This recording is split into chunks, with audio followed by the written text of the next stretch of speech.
Well, good afternoon, everyone. Heath Pucel with SFOI Live, filling in for Bill Adams here with our SFOI Live, and we have a special treat for us. Not often do we get to talk with our partners from outside of the United States, but today I have a good friend in Michael Rutherford from SFOI in Canada. Got a chance to meet him at the Super Bowl outreach in New Orleans for the first time.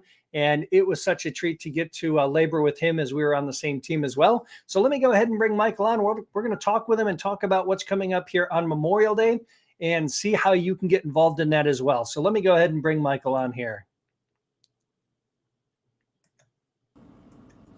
Hey, Heath. Hey, Michael. How you doing? Good. How are you doing?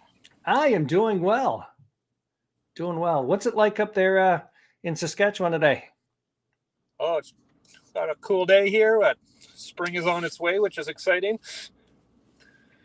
I'm going to tell you, I'm always think I have things well here in Wisconsin, and then all of a sudden I talk to you, and then I'm like, nope.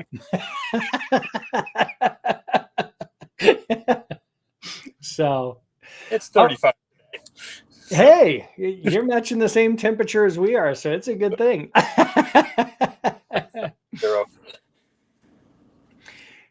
So, what's been going on in Saskatchewan? Not a whole lot. I'm just working for a bit here, and then, like you mentioned before, preparing for this next trip to Niagara to Memorial Day weekend here. Yeah. Well, good. So, let's kind of give a chance for everybody to get to know you a little bit more. How long have you been a believer, and can you kind of share a little bit about what was that process like? Did you grow up as a believer, or how did you come to Christ? So I grew up in the church my whole life. I kind of attribute my salvation somewhere around 2019. I had some questions about some things, and then I started studying Reformed theology, and then it all started kind of making sense there. And then, so the church I've been with, I've been there for about 10 years now. And so I came to faith in that church. Okay. And then, and then they've been kind of supporting me kind of as an evangelist in the church. And been with SFOI now for a couple of years doing activities there. Yeah. So it's interesting. You said in about 2019 or so, you started studying Reformed theology. How did you come about that? What were you in a church that was similar to Reformed theology before and just got a little bit deeper, or kind of share that experience a little bit? Well, to back up a bit, I did go to a Christian university for 5 years, and I studied a lot on the Reformation and the Puritans, and I left not knowing fully what half of what they believed. Okay. The school I was at kind of taught that the reformers were out of touch and didn't put things in a positive light. And then there was a guy I went to church with who was at the time getting into it just in the Calvinist stage there and working towards Reformed theology. And he kind of presented to me and told me to look into it myself. And then the whole aspect of the sovereignty of God is what I attribute the change to be there. Okay. Good. And, when you talk about, diving into Reformed theology and coming into either the doctrines of grace or moving in your theology, how did that transpire, I guess you could say, into evangelism, possibly open air preaching, connection with SFOI? So we gentleman that kind of introduced me to it, him and his wife and me and my wife, we went to G3 in Georgia. Okay. He knew Bobby through online, through Facebook or whatnot. And so we went to Prairie Mills Church, and then we went over to his house for lunch. And at that point, I hadn't done any evangelism in my life. And I kind of had the mentality that if Bobby can go to a abortion mill and whatever comes along with that, then surely I could hand out some tracts and to some strangers and whatnot. And then the Grey Cup, so the Canadian Football League Championship, was in Regina a few years later. So I reached out to Bill about that, and my main purpose was to get some evangelistic training and not just trying to figure it out on my own there. Sure. Yeah. And, talk a little bit about that. I mean, I think one of the first events for us I shouldn't say one of the first events for us in SFOI. I think we've been doing several other events, but I think a little bit more strategically was the Grey Cup in Regina. How did that go?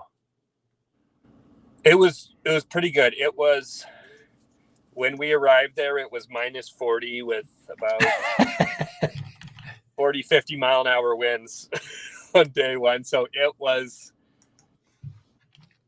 for enjoyment wise, it was, call it terrible. It was good for the evangelistic aspect and being with some guys who had been doing it for quite some years. Mm-hmm. So the difference is, because I was at the Super Bowl and you have your 8-10 hour days there, and at the Grey Cup it's like you're doing 4-hour days, and they're quite shorter. So it's a different aspect, and there's 6 of us there. So I got to know Adam Cutshaw really well, and then he's been doing it for quite some time. So I was able to train under him a bit, and sure.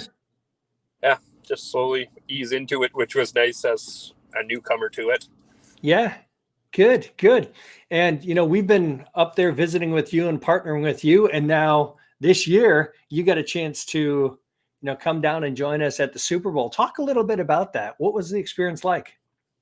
It was nice to finally meet all these people who I've only knew on an online presence, Mm-hmm. and to spend 4 or 5 days together there. And with the Grey Cup, it is smaller crowds and whatnot, just due to the nature of the city and the time of year. So the large crowds was quite interesting. And then just being in the tourist areas of New Orleans, I loved it there. It was a great city for doing this kind of work, and there was a lot of good engagement. Yeah. But it's like, just being, I was thinking of this, I was preparing for this interview. I like the very large events because you're with tons of people, but I find it's nice when you're with 6 people and you're together the whole time, and you get to know them quite a lot better. So the smaller. Yeah. So whether it's the Super Bowl and a large event with like 100 people, whether it's the Grey Cup with like 6 people, outside of those types of events, are you engaged in your area with evangelism? Not to as much of an extent. The town I'm in is about 17,000. So in the suburbs, we have farmers markets, which I go to from time to time, mainly just having conversations and handing out tracts. Yeah. And then in the winter, we have a Christmas tree lighting. So in the past, we've been handing out portions of scriptures. And also in December, we have a train with Santa Claus driving in, and they stop in each town, concerts and whatnot. And fortunate for us, it stops right outside our church. So we're able to minister to a lot of people in the community who are coming into the church to warm up or going out there and chatting with people. Yeah. Well, that's very cool. I mean, sometimes you look for those types of events that go on, and not always do you get to achieve them. And to have a train pull up, I guess, right next to your church doorstep is prime opportunity, right? Seeing the fish jump right into the boat. Yes. So if you can describe to me a little bit about, evangelism in Canada. The reason I say that is, we always hear, with our neighbors to the north, you can't talk about the Bible. You can't talk about all of these things. There's all this legislation going on. Share with me a little bit. Is that, I don't want to say if it's true, factual or not, but, can you share a little bit more about the liberty that you have to share the gospel? Yeah. So first things first, like our Charter of Rights and Freedom, which is your Constitution, we don't have the freedom of speech so much here. Yeah. Currently, we are still allowed, just like you guys, to preach as long as anyone else can speak on a megaphone and have that stuff. Yeah. There has been talk that they're trying to, it is going to be, even quoting the Bible, it's going to be criminalized. Last I heard about that was a year or so ago. So for now, that's fine. The only, I know with abortion clinics, which there aren't too many in Canada. Sure. You got to be 100 meters away. And then for that side of things, mostly it happens in the hospital. So you don't know who's going in for a broken leg or. Right. Yeah. And just private property laws essentially. But for now, for the most part, you can go just about wherever if it's a city sidewalk. And so it's not too different. I think a time is coming when there's going to be more challenges with it, but as long as, I don't know, you're being respectful and you don't give. Police have been very good at times when we've been out and about doing it, and we haven't. Any of the trips I've been on, there hasn't been any run-ins there. So that. Yeah. And I think sometimes we catch just sound bites, we catch snippets, and of course you want to, think that that's the normal case. But I think the beauty for us is SFOI is a registered ministry in Canada. Yes. So we've kind of built that partnership, at least with the country, to say, look, this is what we're about. This is what we're doing. What we're doing. We figured out, what we are able and unable to do. And if we operate within those realms, we're in pretty good shape. Yeah. So describe kind of I guess you could say your role with SFOI in Canada. So I am one of 3 trustees is my official role. And then just a regular evangelist in the organization. So I try to make at least 2 SFOI events a year. So this year, unfortunately, I think I'm doing 3 or so. So it's good. So, but right now I think there's the Grey Cup, the F1 in Montreal, and Niagara Falls are the only 3 kind of official events. So, and then. Now, I know in the past, and maybe you know this, maybe you don't, I know the Calgary Stampede was often a big event. Is that still happening? Yeah, the Calgary Stampede still happens every year. Part of the problem is it's in a little private area, so it's all on private land. So I think a lot of the buses go straight in there, so there is a little bit of foot traffic, but it's not it's a big event, but from terms of foot traffic and who you can reach, it's not the biggest event that way. Sure. Yeah. Sure. Okay. Yeah, I was just curious. I know at one point in time, several years ago, we were operating an event there. So I was just trying to see if anybody's still, attending that event. Yeah. So there's I think 1 million people or so come out to the events. I believe it's 2 weeks or so. So it is a good crowd. And I know there are Canadian evangelists who go to it, but for organizing an event, it would be more just evangelizing to the general Calgary population, going through various parts of the city and stuff. So, okay, very cool. So ultimately, as you've been studying, as you've been learning, as probably several years ago, learning about Reformed theology, currently, what's God showing you?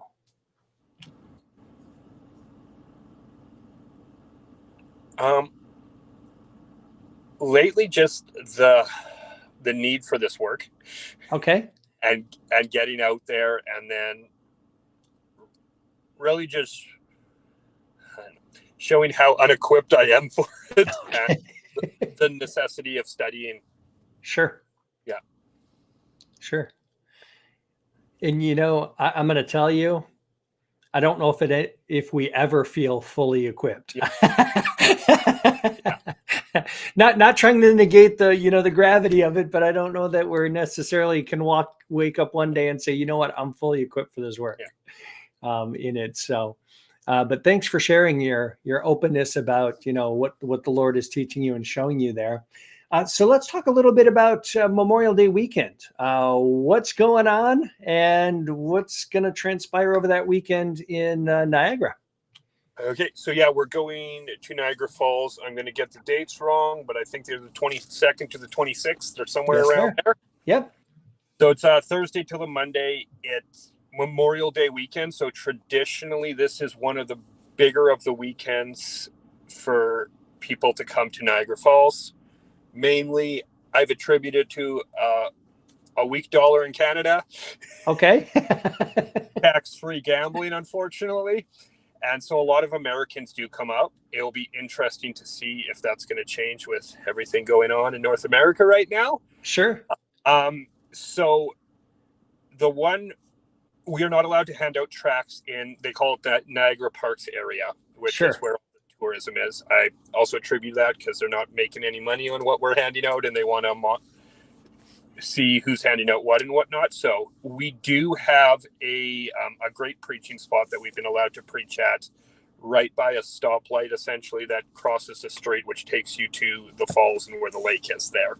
Yeah. So last year we were there for pretty much all day, and we have a huge freedom to just preach there. And we haven't been stopped. We were questioned a couple times, but we knew the law and knew we were allowed to preach as long as we didn't have no loud banners, no flags, no, just your microphone and your Sure. Bible pretty much. So, but where we stop, there's hundreds of people waiting at a stop sign every 30 seconds going both ways. There's lots of school tours. So a lot of people are engaging us. The interesting thing about there is it's a natural wonder that people are not going on their phones except to take pictures and whatnot. So they're very engaged to what's going on around them. So we've had many people, stop and talk for 15 minutes, ask lots of questions. We've had a lot of visits with people who work in the area who are just on their break or on lunch, who come around, encourage us. And a lot of discussions with either Christians who are attending church or people who claim to be Christians but aren't attending churches, and we can have churches in the area to send them to. Mm-hmm. And being it's a family tourist destination, it is very peaceable, and the heckling's to a minimum, which is nice. Right. For some people in some locations. So yeah, it's definitely my favorite event. I wouldn't want to miss it, just because you have some really good conversations. I don't want to say it's more effective than other places, but it seems you're getting through to people a lot better in these environments. Yeah. Yeah. Would you say then that comparatively to, let's say, even the Grey Cup? Yeah. I know a lot of the sporting events, even like when we were in New Orleans, and you might have noticed this as well. People want to go places. Mm-hmm. So they're on their own time schedule and they're trying to get places. Would you say Niagara Falls, although people are trying to get places, it's still a little bit more relaxed as far as the touristic aspect, and they're wanting to spend more time? Yes. So, where we set up, we're right beside a park. So a lot of people are just sitting in the shade, resting. Mm-hmm. And then to get kind of where we are to the actual Canadian side of the falls, it's half a mile to a mile walk. Okay. And then a lot of places where people are just stopping to watch for 5, 10, half hour, or they're waiting to get on the Maid of the Mist and whatnot. So, and there's places along there where we can stand and preach. And so they will be within earshot, and they generally don't move for half hour or an hour. So they're definitely hearing it. So that's the one benefit there. So people are on a mission, but people are also lingering quite a bit. Right. Yes, not so much like when we were set up on Bourbon Street or by Jackson Square, where they're going to their restaurant or going to the cathedral or whatever. So people they're in a hurry, but they're also there for a day. And the Niagara tourist region is probably like 10 blocks of everything's crammed into like a 10 block section. So there's a lot of standing around or waiting for rides or Sure. So they're not in as much of a hurry because you're there all day in a small section of the city. Sure. So you mentioned a little bit about the Canadian side versus the United States side. Are you doing ministry on the United States side? Are you doing ministry on the Canadian side? Are you doing both? We do on the Canadian side. The American side has not, to my knowledge, has not been developed much Okay. in terms of tourism. Like they can walk down to the falls on the American side. And so the distinction is like the American falls is the one that kind of looks straight. And then the Canadian ones, they call it the horseshoe. Sure. So much more area to get around on the Canadian side. And I think just with historically where the dollar's been in Canada has made it so there's a lot more tourism there. So everything's been developed on the Canadian side, to my understanding. That there's too much tourist stuff in Buffalo. Right. Okay. So how many guys are you looking for to join you? Is it full? To my knowledge, is not full. I know we have an Airbnb, and if it's the same place we had last year, there's 1, 2, 3, 4, 5, 6. There's 6 or 7 beds anyways. I think we're sitting at 5 guys right now. Yeah. So worst case scenario, if we have more, there's plenty of couches there. And Sure. so yeah, it's we stay about, if memory serves correct, about 10 or 15 minutes away is the town we stay in there. And it's a nice Airbnb, so it's a good place to come back and to spend time in prayer and just fellowship in the evenings and whatnot. Yeah. But yeah, I don't know what the cap is. I believe we are aiming for that 6 to 8 people. Right. So, but I think that you can always cram someone else somewhere. Sure. Sure. So why should, if I'm looking to join you, and this year I am, by the way, so I'm looking forward to it, to come join you in Niagara Falls. But why, what can I expect? Why should I come join the Niagara Falls outreach? In terms of Canadian ones, it's warm. And just you get to minister to a lot of people, and that you're able to have a lot of really good conversations, and the people are just coming right to you pretty much, and you have more time with them than you would at a sporting event. So those are the main things I enjoy about it. And also, yeah, if you haven't been to a smaller SFOI event, they're a lot more intimate, if you will. And yeah, so you get to know people. There's Bill's going to be there. Scott Smith's coming. Hopefully yourself. So we've got a bunch of guys, especially if you're looking to learn how to evangelize better, especially in the open air. There's a lot of guys with 20 plus years of experience each. Right. So that's what I found most encouraging. And then in the evening, we sit around, get to hear Scott and Bill stories for a couple hours, which sure. War stories from the battlefield, right? Yeah, and it's designed as a training event. So if you're listening, the Niagara Falls Training is designed as a training event. You get to glean from those that have been at the work for numerous years and their labors, and hearing the stories and all the different opportunities that go on in a smaller, close-knit opportunity really does help you in your growth as an evangelist. Or even if you've been at this work for quite a long time as well, just to be encouraged to know that we're all in this work and we all experience the same things, maybe in different locations, but we still get to experience the same type of things and how you can grow through that. So, yeah. Well, overall, I know we're growing in Canada. Little by little, we're growing evangelists. So if you're from Canada anyway, what would you tell people, Michael, as to how they can get started? What would they, how can they get started in their area? There's plenty of options depending on what city you live in. We've got there's a lot of good sporting events and concerts are coming to Canada. So if you're within a couple hours of the city, or if you live in the city, we have the SFOI 100 or 1000 program, which we've got, I don't know, we've got a handful of CFL teams and then the NFL teams, and then we've got the Blue Jays and the Raptors there. And then,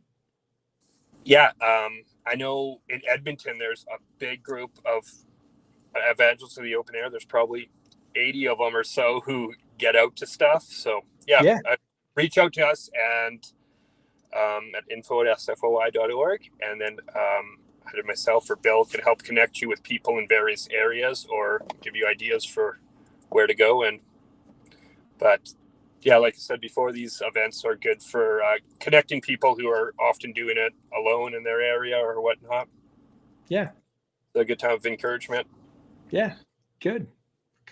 Yeah. And, whether it's in Edmonton, whether I know over in Vancouver, Faithful Brothers in Vancouver, yourself in Saskatchewan. I know we've had brothers in the past, and I think they still are in the Toronto area. Yep. That are faithful as well. And I know from my past experience, we have even brothers that are in Nova Scotia that are ministering as well. So great opportunity. Every tongue, tribe, and nation needs to hear about the gospel of Jesus Christ. So Michael, anything else you want to share with us?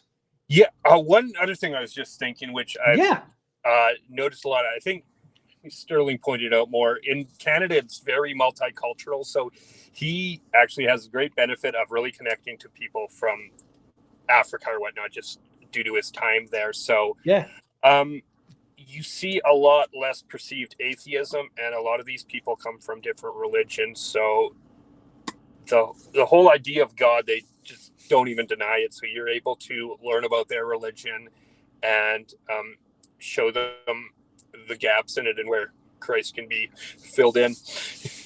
Sure.